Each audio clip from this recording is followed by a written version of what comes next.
Peu avant 7 h du matin à Moscou, un lieutenant général de l'état-major russe sort avec sa voiture d'une place de parking. Une bombe placée sous le véhicule se déclenche alors. Il est tué dans l'explosion.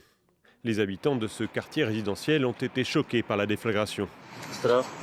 C'était effrayant. Au début, j'ai cru qu'un drone avait été abattu. Je me suis réveillée en sursaut, paniquée. J'ai vu arriver des policiers, des pompiers et des ambulances. J'ai pensé que quelqu'un avait besoin d'aide, alors je suis sortie et j'ai demandé aux voisins s'ils avaient besoin de quoi que ce soit. Les policiers russes ont commencé leurs investigations. Une enquête pour meurtre et trafic d'explosifs a été ouverte. Mais le comité d'enquête russe suspecte déjà les services ukrainiens. L'enquête examine différentes hypothèses concernant le meurtre. L'une d'elles évoque une implication des services spéciaux ukrainiens dans l'organisation de l'assassinat.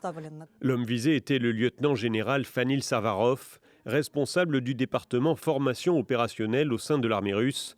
Âgé de 56 ans, il avait participé à plusieurs conflits selon les médias russes, la guerre en Tchétchénie dans les années 90, l'intervention russe en Syrie et la guerre en Ukraine. Sur le site ukrainien Le Livre des bourreaux, qui recense les crimes de guerre de la Russie, il est indiqué qu'il aurait participé au scénario d'entraînement en vue de l'invasion en Ukraine et coordonné des groupes qui frappent des infrastructures civiles. Ce n'est pas la première fois qu'un responsable russe est visé. En avril, un autre général était tué à Moscou d'une façon similaire.